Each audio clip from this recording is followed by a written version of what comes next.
Hello guys, good afternoon. Merienda tayo together. So, today meron tayong the usual na gusto natin, di ba? Pansit Canton. And of course, the classic pandesal, hot chocolate. At nagpadala nga pala sa akin ng rambutan tsaka lansones si Roy Marquez. So, Roy, thank you so much sa pinadala mo. No, tikman na nga natin to. This is chili mansi. Gusto rin ni Kaya to eh.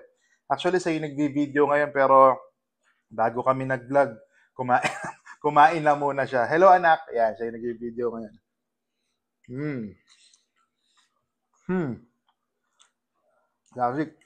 Naalala ko nung high school kami, parang bumibili kami maraming ganito. Lalagyan namin ng itlog na malasado. Diba yun yung uso nung high school eh.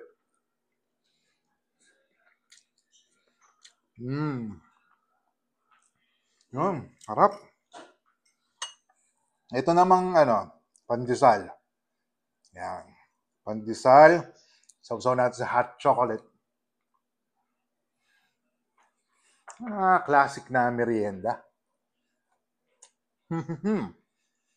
Sarap. Pa.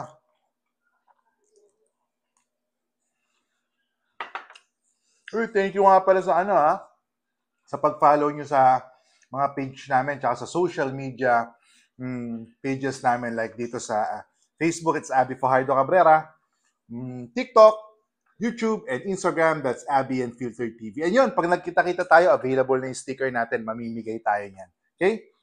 Uy, hello nga pala kay Roberto Ferrer, yung dati naming matikas na guard.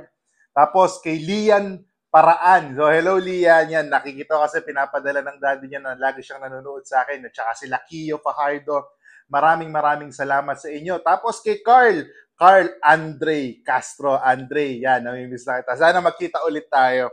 So, tikman naman natin itong pinadala ni Roy na rambutan. Kinagat, no? Walang ka. Mm.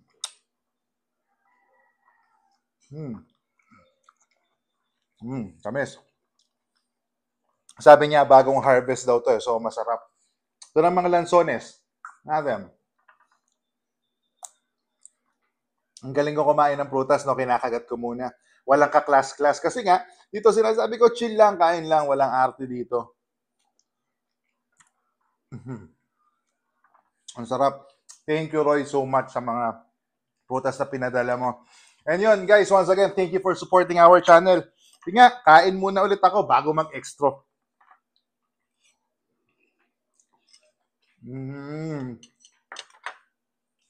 Panalo talaga tong Pansit Canton. So,